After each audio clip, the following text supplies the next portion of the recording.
chose saka musarwadziwa. Pull up, pull up, pull up, pull up. Aineti kudzokorora iye grown Zimbabwe. Ground Radio. New voices amplified.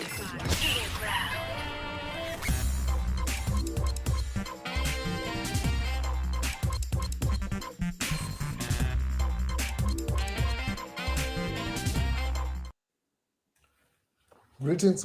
Thank you so much for tuning in. Welcome to Ground, New Voices Amplified. My name is Plot Marco, and welcome to an exciting edition of the program. And today, we've got such a beautiful surprise. The surprise is coming in the form of two poets, all the way from Masvingo. I'll be speaking to two artists that don't need much of an introduction. Abel Mauchi alongside Ngoni, the poet. So just stay tuned. As we're having a bit of technical challenges, but we've managed to figure it out. So just stay tuned as I bring my two guests on screen, and then we start talking to them. Just stay tuned there. Okay. So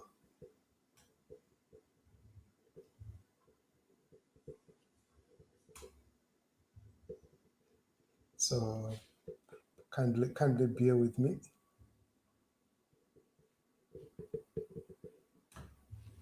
Okay, Ngoni, Mauchi, welcome to Ground.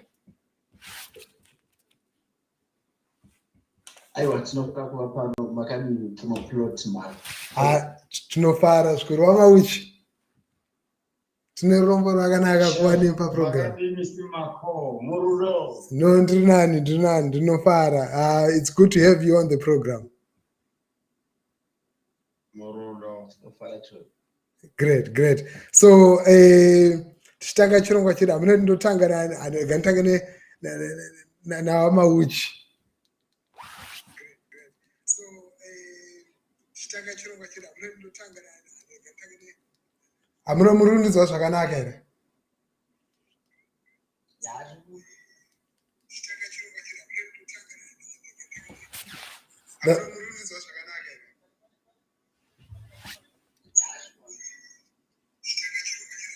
Great. So panic a delay in terms of our audio, but kindly bear with me as we try to just make things happen.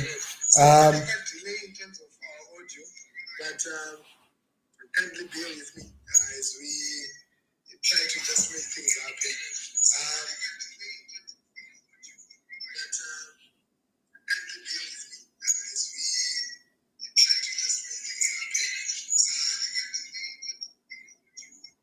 Great.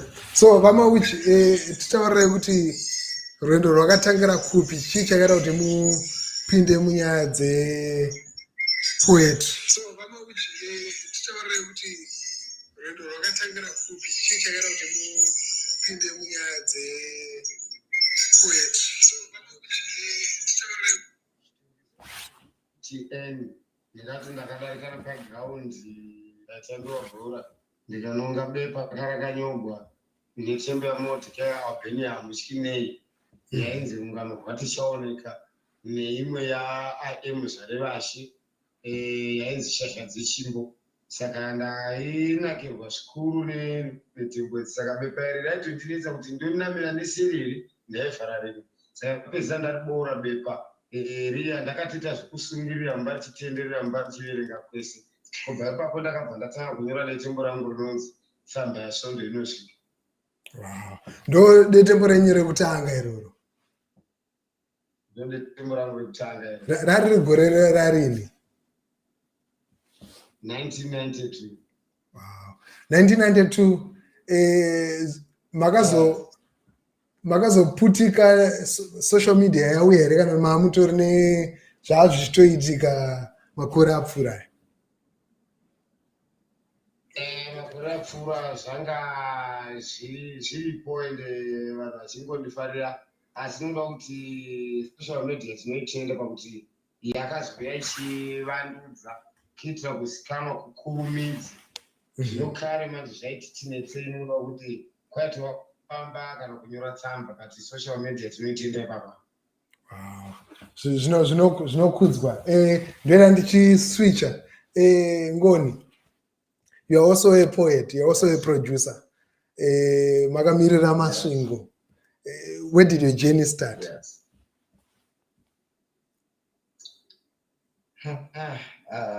Ndingadonyora bhuku mukoma plot but ndichazama kungoita kuti ndiite muchidini.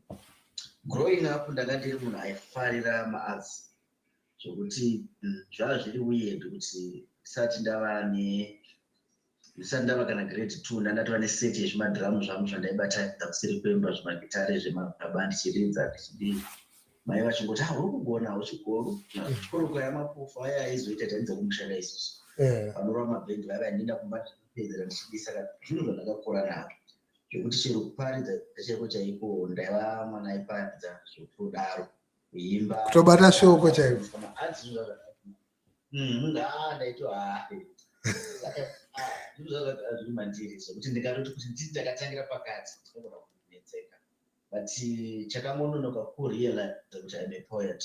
Munhu unozokutidza kumusha vabereki vanenge vakuti taimedzi nesainzi hapana anozogona kuona kuti mwana anogona zvakati. Saka form 4 2011 ndopandakanyora first poem rangu zvangondipushawo zvazvo muzati form 4 memuchita mabhooks kaine tembo zvichimakuda kunyora. Saka inspiration yandakawana mabhooks andora kuzoti regai ndimbozama kunyora rangu. Ndopandakanyora netembo rainzi ndokunge arere. That was 2011 muna December. Wow. From 2011 December up to now, now you're a producer. How has been the journey in art? Oh, right. I think that was specifically kuti ndakamirira Masvingo kana chibati sokungoti Zimbabwe ndo playground yacho, saka ndakangodaira ti nationally game repoetry ranga richiti rwadzei because one chatanga come up with us a new generation. Ejana vamauchi nana Albert Nyati nana vachiri kure vanga vangosendeka chinhu yanga isiri kutaurika chokwadi. Sacho tiri kuzama kudzoka nacho kuti no tiri kuzama kumodernize, tiri kuzama kuda kudii. Saka kana une chinhu chinoita sekuti chitori chinew product pandikiri pamarket kuti pamuchato tinotoqualify tichenzei tiite sei vanhu vanotora pamazviri. Saka zvava zvichinetsa. Hatina mapromoters hamuna airplay mabloggers asi kuteerera zvamunoita but content iripo yakanaka. Zvinhu zvichinetsa because tati tichiita zvokumbaa. Great. Mauchi, first video clip yenyu yakaenda viral yanga iripi? First video yenyu yakaenda viral yakaenda kuti muzikanwe yanga iripi? Ndakati yakanyanya kuti ndinyanyozikanwa chaiko ndiyakadii yaBaba Kokwei. Ndo yakanyanya kuva nekutenderera panyika kuchitevera dzimwe mavhidhiyo ndedzakatotanga kuita mavhidhiyo dziri mbiri. Saka ndo yaikuita kuti kana waibona kuti ndisenderewo fanira kuti ndisenderewo. Saka pakatenderedza zita. Nokutendera makazotambira sei maona video yenyu yato nemukurumbira yakutendera yakwese kwese maWhatsApp, pamaFacebook, paYouTube iringoputika. Makazvitambira sei? Zvakasvika sei kwamuri? Ndakanzwa kufara maererano nokuti unenge wava kuzikanwa gozi kuti munhu azikanwe chinhu zvakaita vana macheso zvinotora nguva kuti zita rako rizikanwe. Kune vazhinji vatinonzwa vanenge vachingoridza but muchazoona kuti unongoridza but zita rake rinenge richingova pasi. But kusunzirwa zita nevateereri ndinokukudza zvikuru gozi ndogari unokudza zita rangu asi kukudzwa nevamwe murudo. Zvinhu zvinofadza zvikuru kukudzwa nevamwe murudo.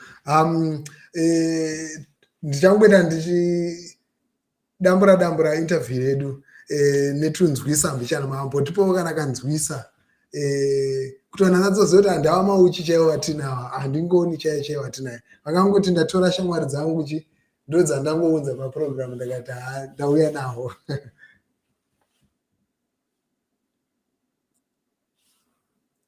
murudo regaiti vapenzisa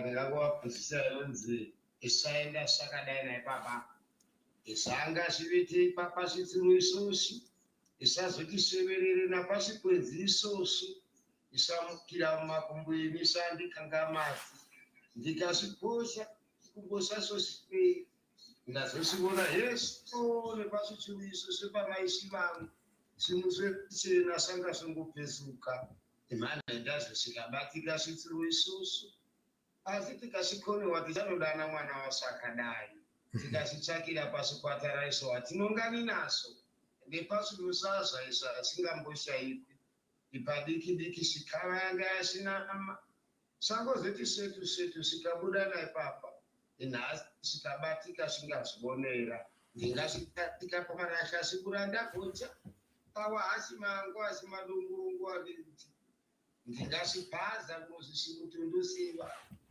yesu mukoma soriana ikoko sindove netsimba asi simusurunde tangu tatobuda asitatobatiki ichitarisa kune zvenda zvakadai naipapa nachifungese Abel Mauchi manga muchimuziva here manga muchimuziva here ndita zvikuru ngoni haibva watongopinda waona gepe ravhurwa namukoma chitopinda ipapo ndapiwa chikwereti panapa chikwereti jipetu wangu ndichakudara kukufambira ndenyaya zvako izvo muzembezembwe wemharapara nedemo ndichakubhara ndipo wako mukadzi mutatu pana zvingadzivana wakafumira nayo kwangu yamimire ichizinga musoro yakanga ichigwinda mutsipa nokupfira-pfira ukati yarumwa nenyonga kumafuro ingandifira wakaurereka mutsipa semukadzi apfigwa negotwe ndikati ndibatsirewo ndichiti donjeraitautivo navo asi dai ndakaziva manje wakogwana gune gwembe ndakagure gagu chibhara kanzi ndakagupa gwiri ndakarumwa gwere gwakabhara kukapano wakabhara napamusaka pakodo mukadzi andicharipiwi imbozitora pamene sadza munoribona muchikura ndikabvunza ine uyaringi unotinoya mangwana asi zuro ndakatumira nemwana asvika ndoboko ndanopuwa mambamba sawira indinopika nekudai anditouya inspirit ndotenda zvikuru mubvunzo wangu ndewokuti takaunzwa kuti vakomana vekumasvingo kana kuti vanhu vekumasvingo vanhu vazhinji vanoshora masvingo munozvitambira sei like how does it make you feel coming from masvingo chii chinoita kuti vanhu vangoti vanhu ava ndevekumasvingo abhero akanetsa mazuva apera aya akanzi ndevekumasvingo futi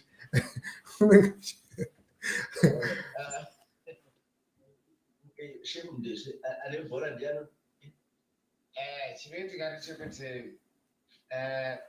muno mumasvingo handizivi kuti nyika inotarira pasi sei mukatarisa masvingo ndene mamonuments ndene zita renyika mukatarisa masvingo ndenana Abel Mauchi ndenana purezidendi ndenana chamisa ndenana manyuchi wakatora vanhu manje ndionana hamuchinei aitazvekuti vanoinyumbiri masvingo saka regai ndidai mukoma plot regai nditi kupunjira guta ona mvura ichanaya guta rakatanga kumira mbikosa achiri makombo idura rinobura kwere chikaranga dzinosvisvina chiri kure yakagarisana namavo chibhikita negutu kovi yaveni neyanji yamanzwi ane musikadzi vachibaya semutsi pazimuto mashava ndokunamana pasina ndomabhegred zimbabwe ruwinzi chirukwe tikaiturika pamureza wamasvingo ukanzi mureza wezimbabwe dzimba dzemabwe ikanzi zimbabwe nyika tikaitumidza imosvora masvingo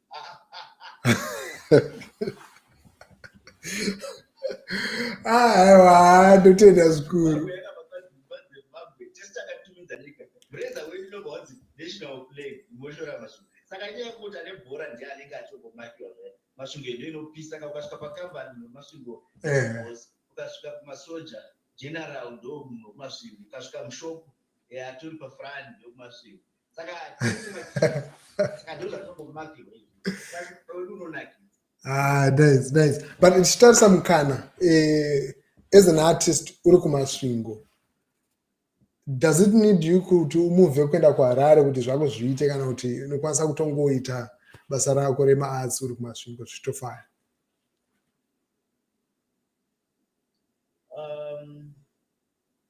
Chaba iyoyo honestly hatifaniri kuramba the fact that Harare yakacentralize everything in Zimbabwe kubva kumaarts kusvika kuzvese. Unogona kurova zvako masvingo but unenge uri underground. Hauna mukana izvinhu awards manominations aya you see kuti vamauchi tinavo panapa hapana nyambira anodetse basa but havana nama because ari kwatum umomo recognizing maripoko but kana vanga achirabva namashots aro muHarare vairecognize talent no ukura anorekodzera nama iri mupei.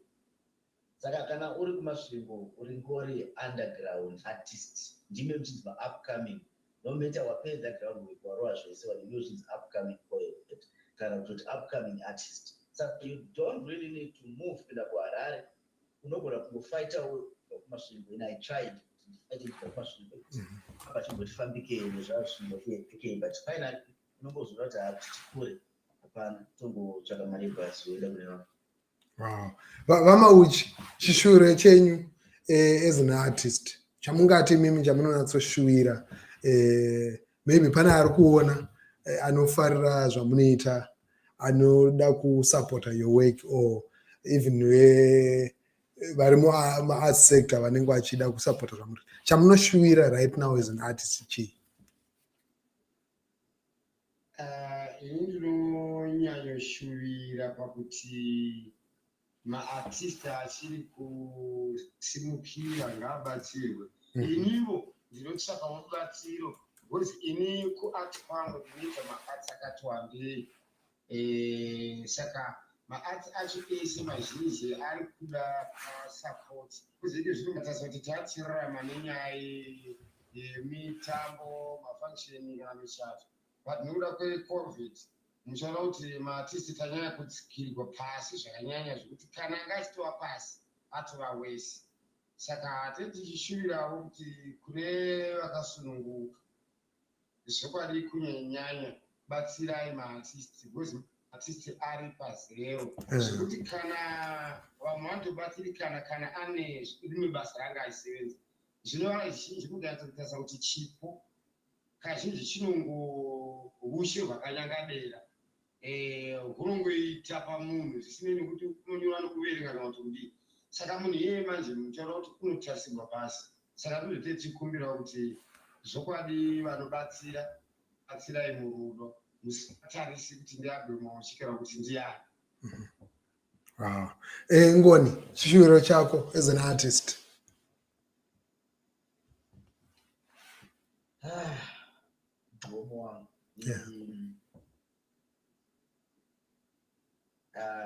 Inini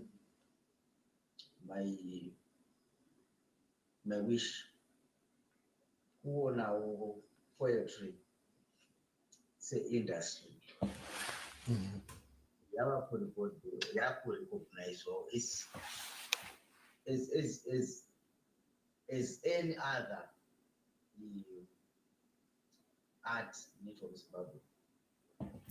Tese nema-artists vanoimba vatinokomboza, we are composers. Otherwise, we are better composers than them because tisina poets, tisina words, tisina vanhu. Tava kurecognizwawo savaimbi because tinotoizvinoenda mbida reading, tinotoisawo mbira, ngoma, zvinoridzika mumaredio but eplay hatina. Todawo kubudawo paTV, not paHeroes kana paIndependence. Zuva nezuvawo ticho top 10 yepoetry, ticho maceleb. Tinoda kuona poetry seindustry yavakurira watafollowiwa correspondent nayo takangofanana nevapi vamwe vacho vanongoproduce content. That's my wish. Ndikafanda ndasvika poetry ipapo nini mweya wangu unozorora but kwete kuti ine zvamundinoona zvandinoda kutsvakira mukutsvakira poetry ndokutsvakira inini. Wow, that is great. I want to know tenda zvikuru. Thank you so much. Mashoko yawo, I hope pane vakateerera vachazvi tambira nekukwanisa kuita kuti zvinhu zvitange kugadzikana nenyaya yekuti zvaishuwa mapoets nongoaona paIndependence, nongoaonawo panenge pangoitwa tungoti maevents ungona poet ungosvika ungoita poem yake but odzokera kumba. Wow. Tisati tapedza. You're saying? I was saying we can be more than that. Yeah, true. Great. Vanhu vazhinji vari kufara panapa. Ndina Eric Chigwanda, Simbarashe Chibwe, Ronald Mutambikwa, Norman Mafuratidze, Leroy Gwenyaya, Eric.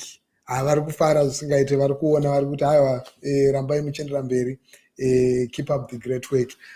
Vamauchi, makangotipo one last one hatobata vharisa zvedu. Kunorodha ndivape kana inonzi condom. Condom. Varume ndikafunga nezvekondomu pacharo ndinotomboka kwetsura. Ndakambozvifunga ndiri pamunamato ndikaseka zvokubuda masiriri kuti zvinotobetsera kondomu zvakawanda kusangondibvunza kupenzi. Ukarumwa nenyoka sunga pashafu kuitira utubu. Nana makondomu vantu vachengetedza kana kurasha vachiitira kufanana vachinge vapedza kumashandisa. Vanovimba namakondomu vantu mashaka kunyanya usiku vachimati akanakira kogunyata unogona kudzakwa ukangozofaisa. Mazuva ano ndekunaya ukasiya kondomu unogona kungozovovora, asi ukangwara une kondomu nharembozha inogona kusangozorova. Unongoiti ukati utotipa kumurume inodavirira mekafomerwa chero mumvura inopinda mechingozava semumukondomu kana kukupendenga. Imi kukere chirega ita zvokufuridza makondomu munokuvara. Hanerawo basa rimwe kungowedzera asi zvisiri pamutemo. Asi vanopa makondomu da chingoshinga kuwedzera pamwe zvingadetsera. Nokuti akaitwa zvenharembozha anozosvika ruzhinji kukapisira. Kondomu ndichigadzira ndikacheukuita girovhosi rinodetsera. Kondomu inhaka chiri uchida kunoitengesa pamusika nemafuta ayo kuendeka. Condom akayako nasefumbese Abel Mauchi Vamuchiziya here. Aiwa, tinotenda zvikuru. Thank you so much Mauchi, tinotenda zvikuru. I hope tinosangana mazuva ari kuteera. Ngoni ndotenda zvikuru. Thank you so much. Nekukwanisa kuvapa chirongwa. Vakawanda vari kuona trekina yapinda, vari kuona vazhinji vari kutapirwa nezvamuri kuita. Hanzi rambai muchiita se muchiendera mberi nebasa. Great. So to everybody who's been watching, thank you so much. My name is Plot Marco. I've been speaking there to Abel Mauchi together with Ngoni, and we've been talking about their art, the art of poetry, what they've been doing, and they also told us a bit about their history, where they come from and how far they've come in terms of their poetry. But before we go, I'm just going to play something. This is something that was done by Ngoni featuring Fire Colosso. Just stay tuned. It's Raven. Mapisarema, kupisa uchirema, kupisa zvokutotuka meso semunhu wabhema. Ngei uchiramba masvingo yogando inowanikwa mubhaibheri asingazivi ndiani masvingo ejeriko, masvingo Jimbo ndipavo muto ndononokegwa. Mukawavoti toita sei kududzira kuperegwa kuomegwa, kunyembera kusamada magwa achivanakidza, kwandomba kukatsvira rudetembo guya, zvimwe tingareva asi masvingo yabata nyika pasina anoti bufu kupaka nyika toita sei? Toita seiko? Todini na vanhu vamasvingo. Kungoti toita sei kureva namanyuchi munohla kudhonogwa, kubvugwa chaiko, chonama seburimbo chibhakera chagorimbo. Zvaboyika mobayika, stallion wamaguest house iwe woramba masvingo moto fire kunge kolosa. Vaane ukasha vakomana veneunedi sebere rine zhara muninga. Nakunene, New creation na onward chironda. Mambo matunhu zvimagwadza seronda. Abigail mupambi pombi kusumudzira vakadzi munyika. Masvingo enyika inotapira kutadza neshuga yakadigwa sasa. Vamwe ndovoti ndewegweru purezidhendi vamunangagwa. Iwe purezidhendi ndewemunhu wose. Ndotomuti wezhira. Vamwe vanhu vakatumwa imi munoti kudivo naUbed Angel. Chinongondinakidza ini ndichokuti unobva kwedu. Toita seiko. Jimba mayuzi ndimba unorambe ndichireve. Zvemagonyeti ndo wake munyata asi mukati detembo ringanaka here pasina thandarani mukati. Sandi midzi chete asi pachedu wangobva masvingo zvinoreva ukama. Chakati dzamira itsika bvunza vachadzamira. Guta rinochereswa navamaboke. Ndo kuyarusa mbinga namarisa nhai general. Iwa mambo. Marisa unozvivharisa. Kondandi ndo dzineiko pakudzirisa. Zvotoda kushinga kana tobwereketa zvachivhanga. Inhau dzinopa mwongoso muto wamanhanga. Mama kurira ndo matakakurira ndo kukurira kugwara kumenderekedzo tikakukurira. Asi vana mapako vanongodawo kuremekedzwa vamana. Masvingo yakasvipa nyanzvi muchibereko imi. Kana zvakwidza zvobaya semakumbo egwiza poda kabhosi fidza. Haiwa kamuto kuti zviite muto usasiya bhosi maweni wena. Tiri pakufamba. Kufamba zoda uchifamba. Kufamba sachifamba. Kufamba negonyeti ramakini maraini toti sokumawaini. Vana vazobwo ndovebwe varume. Chakanaka ngachirumbidzwe varume. Ndo mudzigo wamabwe Great Zimbabwe. Chii chingatanga kana vasida kutanga namutangiri asi. Vangani vatendi pasi pano vanotenda vari kwamutende yesungano kureva naJameson urimo. Marapira ng'ombe kuwanda sezhou nemhuka mugona rezhou. Kurima zvakati ndose nzimbe dzechiredzi neHippo Valley. Ini sajenerari zvomukomana wechidiki zvinoiti chipendera detembo. Komana wechidiki pabhikita akatsigira. Ana Fidel kuFGZ ati vakangamu. Baba Harare Toki Vibes Raskalebu. Baba Terisen Shema na Regwisai. Lumumba Rorini Guyo. Biwe Jira Sane na Dogi Vikela. Shefu Mdeze Mangamu Chiziva Ere Dege. Maveri mazima ishinda kuchinda. Votadza nei vachigeza yemuna mutiri kwinatugwa naenji mikiri. Anachiyelele payevo yefebu. Zvimwe tingareva asi masvingo yashungurudza. Yaumburudza. Yavhiringidza. Toita sei? Todini na vanhu va Masvingo. Hoduru studio muto una ma00 General Fire Colosso. Baba Junior Mpasha Mrombo. Wejira wejara weza umagbaghyawa umaporopokya umapanjamba. Komone ya kuminata tonzonia tizitata. Marazi matazi machimbe chisina nzwisa. Yes aya Raven Record. Mambo Guramatunhu nyanzvi yemanzwi ane musikanzwa chibai yese munzo svikiro rene timbo pano ndo padzinosvikira nyanduri wenduri dzinotituma. I've been speaking there to Abel Mauchi alongside Ngoni the poet, Masvingo. And the song that I just played under the sound of my voice is one by Fire Colosso alongside Ngoni the poet. So until next time, remember Egrand New Voices Amplified will keep giving you some of the amazing and super talented creators from Zimbabwe, not just music, but across the board. Just send us a request and we'll definitely be able to bring them onto the program and speak to them and give you their side of the story. So until next time, I'm out.